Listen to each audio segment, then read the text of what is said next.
welcome back to an all-new exciting season of Nerd Central. I'm your host, Krista Ott, and I'm sure that you missed us just as much as we missed you.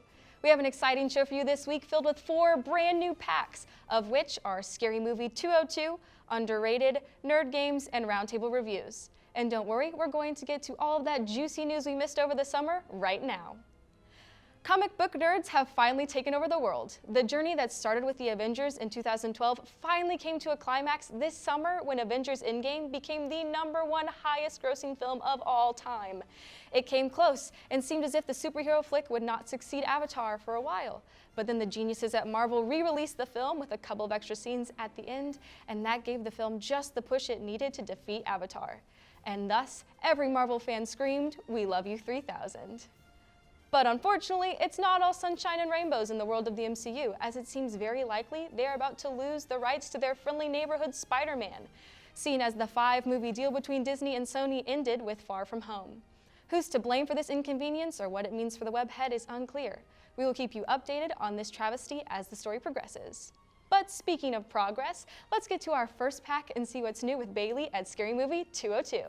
Hello, I'm Bailey Ramsey and welcome to Scary Movie 202, where I'll be diving into different scary movies every week. This week I am diving into the 2013 film, Would You Rather. This movie starts out with a girl named Iris who is trying to care for her sick brother, but she can't afford the treatment he needs. She gets a call from her brother's doctor saying he might have a way to help her. Dr. Barron introduces Iris to Mr. Lambrick, who offers her a great deal. All she has to do is come to a dinner party and participate in a competition with others to get a big amount of money. This is where we meet the 7 other contestants of Mr. Lambrick's game. You have Lucas, Travis, who is a war veteran, Linda, who is a paralyzed elderly woman, Amy, Peter, who has a gambling addiction, Cal, and Conway, who is an in-debt recovering alcoholic. The game begins with Mr. Lambrick giving Iris $10,000 to eat meat because she's a vegetarian, and $50,000 to Conway if he drinks a whole bottle of scotch. He gives the group one chance to leave, but everyone decides to stay. The game they must play is Would You Rather, but whatever they choose, they must do. If they don't choose within the time limit or refuse, they are eliminated, leaving one person standing at the end. This is one of my favorite scary movies. It's not that it's scary, but really makes you cringe in every way. Each round of this game gets worse, but 2 of the 8 people died from being shot from Mr. Lambrick's men, and 1 had a heart attack. I feel like they could have done a better job of killing them off. One other thing that wasn't good for me was when Iris decides to kill Lucas at the end to get the money. They both had the chance to walk away, but with no money. Then Iris ruined that. At the beginning, she decided to hurt herself rather than Cal. So I think it was way out of character for her to shoot him, considering they were helping each other the whole game. The round where they had to choose to stab someone in the thigh with an ice pick or whip Travis 3 times was also really messed up, because it didn't seem real that if he was whipped, that he would have been bleeding after the first 3. Amy picked Iris to be stabbed, and she also chose to stab her in the side. At first it seems like, okay, yeah, she's really hurt, but then everyone tries to escape, and Iris is the only one who makes it out of the room, and she's also running like she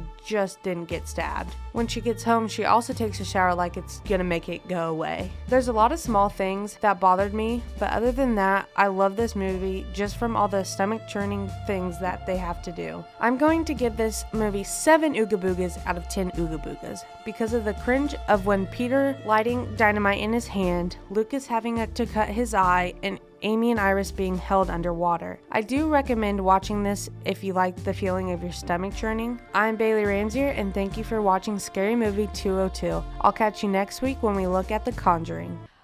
Phew, that was spooky. Let's go back to the MCU for a little bit. At San Diego Comic-Con, after being absent from last year's events, the Marvel Studios panel revealed the slate for Phase 4 of the Marvel Cinematic Universe, including all of the shows coming to Disney+. Phase 4 will include the fabled Black Widow movie, Falcon and the Winter Soldier, The Eternals, Shang-Chi and the Ten Rings, WandaVision, Doctor Strange and the Multiverse of Madness, Loki, Marvel What If, Hawkeye, Thor Love and Thunder, and the biggest surprise of Comic-Con, a Blade reboot. That is a lot of Marvel, and we here at Nerd Central could not be happier about that.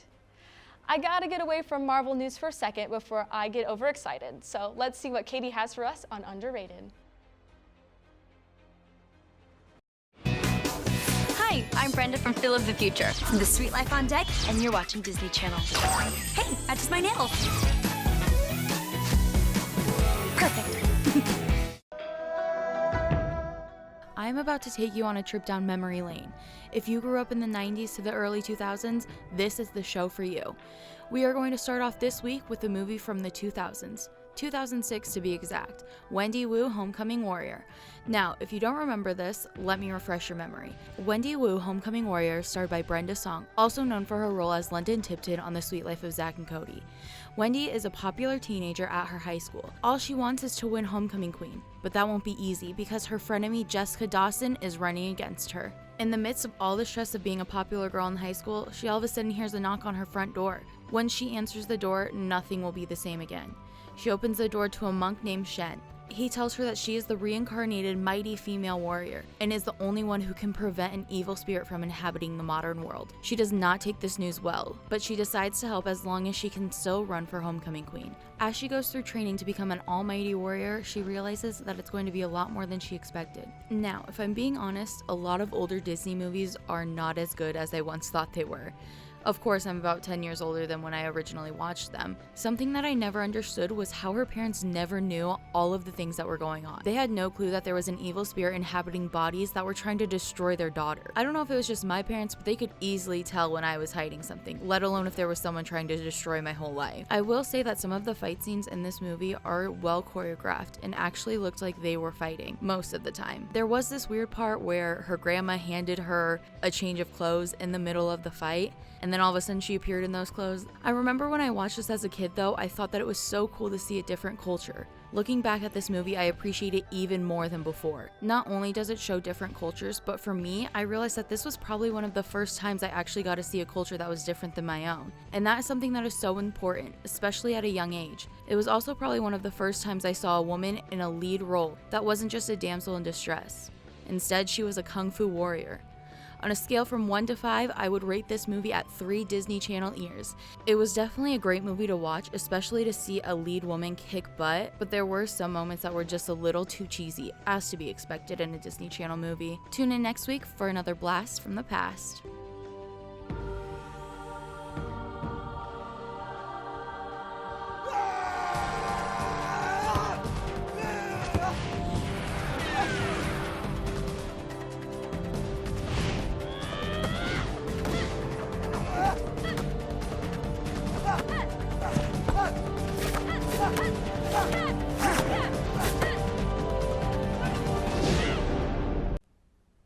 Thanks, Katie. It's time for a quick break, but when we return, we will have more news we missed this summer, as well as check out our other new segments, Nerd Games and Roundtable Reviews. Stay tuned.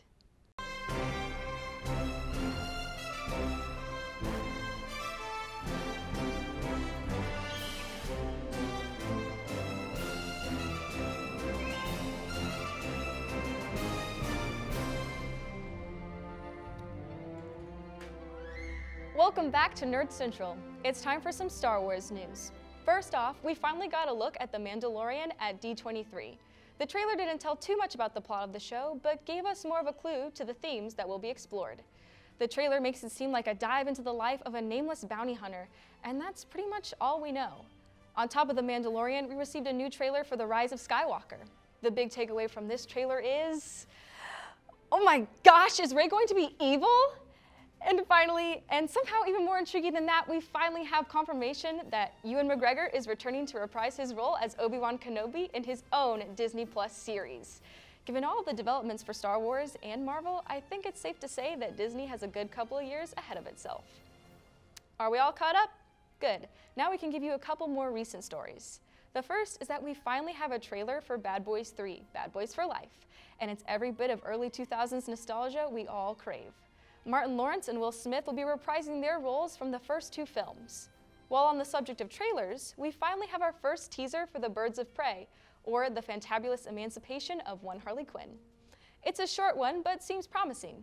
The tease has certainly earned its name as a tease because they trick you into thinking it is a trailer for It Too, but then Harley pops the balloons to say, quote, "Enough with these clowns already," end quote. Well, one film that didn't listen to Harley's request is The Joker. The first film of DC's Black Label premiered at the Venice Film Festival to critical praise and a 6-minute standing ovation. Another shining example that there is plenty of room in the comic book movie industry for R-rated series films. Okay, seriously, what is up with all these con movies? We're going to take it to Roundtable Reviews with Cody for a review of It, Chapter 2. Then we'll ease the tension with Emma's Nerd Games. Take it away, guys.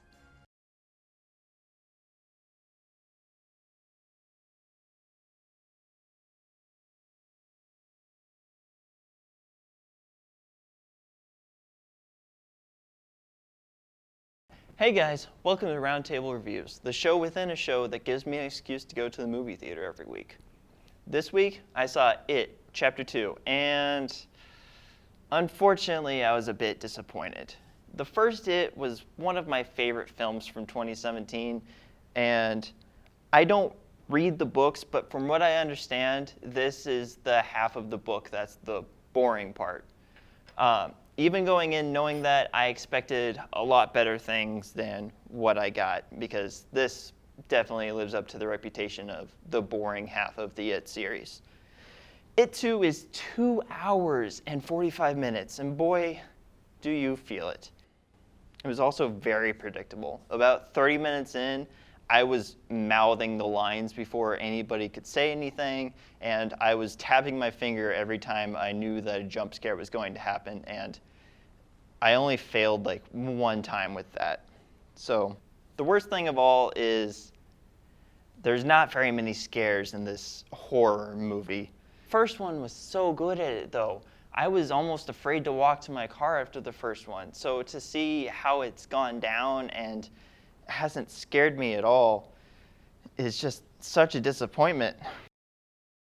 The way everything concludes is probably one of the dumbest and cheesiest endings I've seen in a while. Now, of course, there are some good parts, and their names are McAvoy, Chastain, and Hader. Even though I was ridiculously bored, I was so impressed by these performances that I was able to stay engaged with the film throughout. At this point, it's not really a surprise that McAvoy is a fantastic actor, but the real standout here was Bill Hader. I mean, obviously, you get a comedian like Bill Hader into the mix, you know he's going to be the comedic relief one. But the volumes and range that he shows with his acting emotion is just so incredible that I want to start watching his show Barry right now, because Bill Hader is without a doubt the best part of this film. It's also almost creepy how well they casted the older versions of the kids from the first movie. Like, they look exactly the same. Except for Ben, of course, because he had some weight changes from when he was a kid to becoming an adult. Overall, there are some phenomenal performances in this film, but it's a horror movie that wasn't scary, and one of my most anticipated movies that was just tediously boring. And it pains me to say, but I recommend you just watch the first movie again, because the ending of that one is so much more satisfying than the end of this one. And I gotta give It Chapter 2 a 5 out of 10. Hello and welcome to Nerd Games. My name is Emma Bjork and I am the host of this new segment. Every week I will be playing different nerd-related games based on whatever I want because I'm in charge. I will also be inviting a new guest every week to face off against. This week I have special guest Bailey Ramsey here. What is up, guys? It's great to have you here, Bailey. Thank you. Today we are going to be playing Name That Character. Here's how it works. Each of us will think of a different Disney character, write it down on a sticky note, and tape it to the other person's forehead. And then they have to guess who they are. Am I human? You are not. Okay. Am I a lion? No, you're not a lion. Okay. Am I human? No. No, okay. Am I in a princess movie? No. Okay. Am I a princess's wing animal? No, you're not. Am I in an animal movie? Yes. Do I have a tail? Yes. Yeah, I'm pretty sure. Yeah, these animals have tails. Yeah. Do I fly? Yes. Okay. Yes, you fly. Yeah. Okay. Okay. Am I from a Pixar movie? Do you know the difference? No. No, not Pixar. Not I'm Pixar. not Pixar. Oh, No. Okay. But I'm from an animal-centric movie that's not a Yes. princess movie? Yes. Am I from The Lion King? Yes. It's all good. It's all good. I didn't see it. We're fine. It's fine. Wait, am I in the Lion King? You're not. Okay. Am I male? Yes. Am I Simba? Yes. Woo! Yes! Am I a bird? No. That's where it gets tricky. Ooh. Am I in Lilo and Stitch? You are not. But that was a very good guess. Oh my gosh, and am I from A Bug's Life? No. Oh my gosh, you're having really good guesses though. Do I have 4 legs? Yes. And I fly? Yes. What? Am I the oh my gosh, I don't know am I the monkey in Aladdin? No. He doesn't fly. On the carpet? I need a hint. It's a movie that came out recently. They did a live action remake. Dumbo. Am Yes, I Dumbo? You're Dumbo. Yes! That makes sense. That is all the time we have today. Thank you, Bailey, for You're welcome. coming out. And join us again next week, and we'll play another fun new game.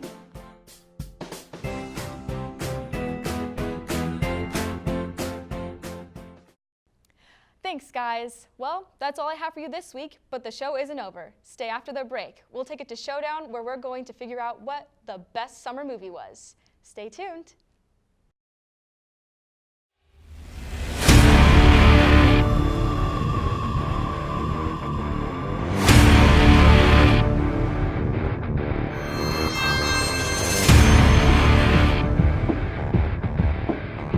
Hello and welcome to Nerd Showdown, the part of Nerd Central where we battle it out on a particular topic we have no business debating. With the summer months coming to a close, we ask the question, what was the greatest movie of the summer? With me today, I have 2 co-hosts of KZLX's The Best Take, Wesley Ellington and Kyle Harris. Wes, what film have you chosen? Of course, Marvel's Avengers Endgame. All right, and Kyle, which film are you arguing for? Quentin Tarantino's magnum opus, Once Upon a Time in Hollywood. All right, let's get right into our arguments. Wes, why do you think that Endgame was the best film of the summer? Okay, first of all, this is the biggest movie ever. Okay? Ever. Ever. The most money that's ever been made off of a film in history. Okay? This is bringing together 20 movies over the past, 11 years? 11 years of building characters and story arcs, and it all comes to this amazing culmination, and it blows the roof off of everything that's ever happened. It's the biggest movie ever, not just the greatest movie of the summer, but it's also the greatest movie of the summer because all of the characters that you've loved over the past 10 years, even the characters that you love over the past 3 or 4 years, have these great shining moments. There's moments for children, there's moments for adults, and there's amazing moments for women and black people too. When Wakanda came out and Black Panther, I forgot what he said, but it was amazing. I felt something. I felt some sort of nostalgic emotion. I've never been to Africa, but I felt like I was in Africa at that moment. You know what I mean? I felt like I was in every single place. Like when Captain Marvel came out of the sky, out of nowhere, with a haircut and fire, and blew up a spaceship with her body. That was amazing. That was amazing. I mean, the whole movie had all moments that any fan of anything ever could like. There's nothing wrong with the movie. It's perfect. It's not just the perfect summer film, it's also the perfect movie. All right, Kyle, let's hear your defense. Well, summer is the time for all the stars to come out in your big blockbuster movies. I'll agree on that. Some of my favorite stars were in Once Upon a Time in Hollywood. Leonardo DiCaprio, Brad Pitt, everybody in the film gave outstanding performances, which I really enjoyed. I think it's really special to see a movie in 2019 released to such a wide audience that isn't based on a comic book or any existing property. It's just a wholly original story that's self-contained. There's not going to be a Once Upon a Time in Hollywood 2. So it's really refreshing to get a chance to just sit back and watch a really cozy movie about one of my favorite eras in American history, the 60s. It's a very romantic movie that kind of, plays on nostalgia for a time that most of us weren't even alive for, but you still sit back and you think, man, I would kill to be around and with these guys in this time period. I mean, in a short span, he really makes you care for the two main characters. And speaking of the main characters, Rick Dalton, who is Leonardo DiCaprio's character, has the best arc of recent film history in that the movie talks a lot about his struggle. He's beginning to feel useless. He's an actor who can't get work anymore. People aren't really buying what he used to be selling, and so he's feeling useless. And over the course of the movie, he finds a use at the end by flamethrowering torching hippies, and saving Sharon Tate, and kind of with it the idea of the new Hollywood of the 60s, which is really cool. And it opens up the idea of, what happens now that we've changed history in this way? Is Leonardo DiCaprio's character going to star in Rosemary's Baby now that he's friends with Roman Polanski? Like, what are the new options on the table after this film? So it's a really cool one. It's a really cool movie that works your brain a bit, makes you consider, possibilities that a lot of other movies don't. It's comfy, but at the same time, it's thought-provoking, I guess, is what I'm trying to make, the point I'm trying to make. Interesting.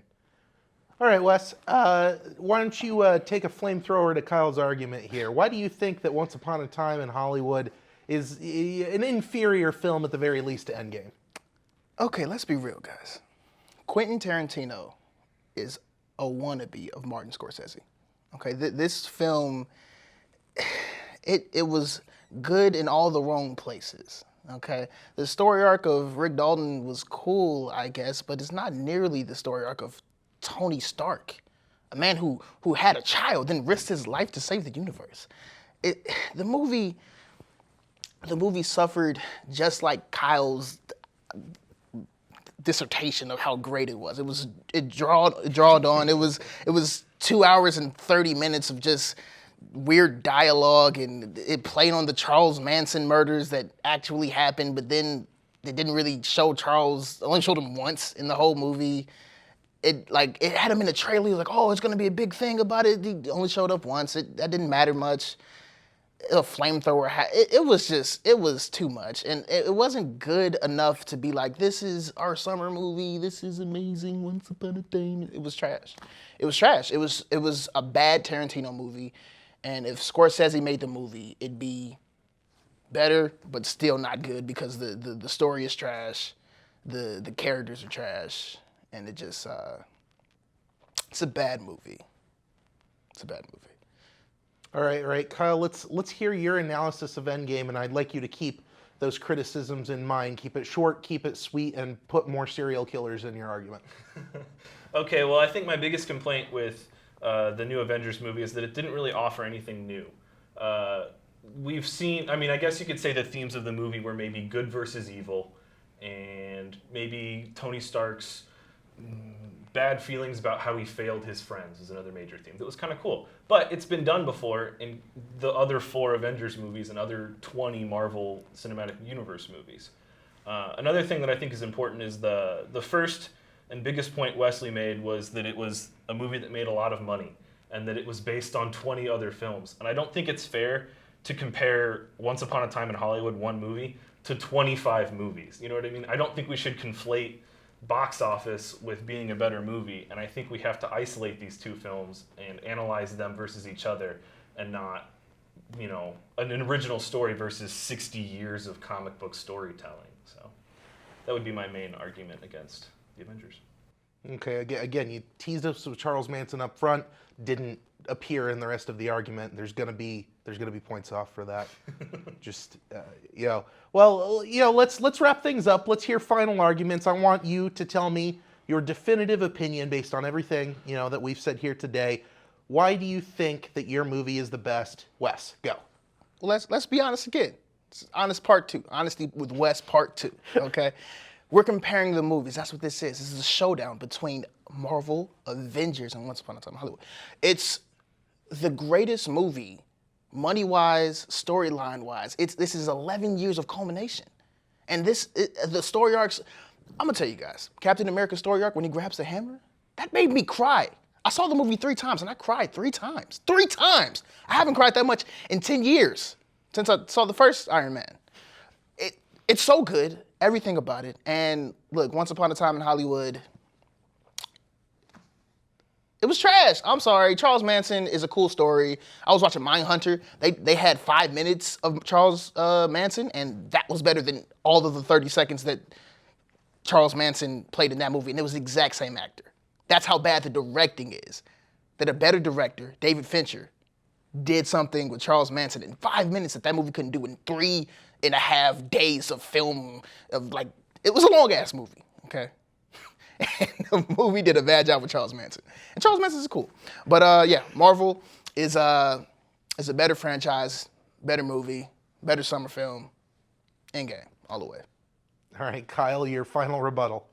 Once Upon a Time in Hollywood is a feel-good summer movie for sure. It leaves a really good taste in your mouth. You walk out happy, which you can't really say about Avengers. It's a pretty sad movie. I think it's important that we don't say that this is a movie about Charles Manson, because it's not. It's a movie about much more interesting things that Charles Manson just so happens to cameo in, and it's actually pretty cool when he does. They use it sparingly for greater effect, rather than just kind of wearing him out. I greatly enjoyed it. I think it's applaudable that we're still getting these original movies in 2019, and I hope to see more of it. All right. We had some interesting arguments this week, for sure, and it's a hard pick. I think the only way to do this is to go with my gut, and my gut tells me that Kyle made the more compelling argument. So Kyle, congratulations. Once Upon a Time in Hollywood wins this debate. Awesome. This guy. What is this? That's going to do it for this week. You can watch all of our previous episodes on the KNWT YouTube page. You can also follow us on Facebook, Twitter, and Instagram by searching KNWT. You can follow Nerd Central on Twitter at nerd_central_TV. Nerdmageddon is up next. We'll see you next week on an all-new Nerd Central.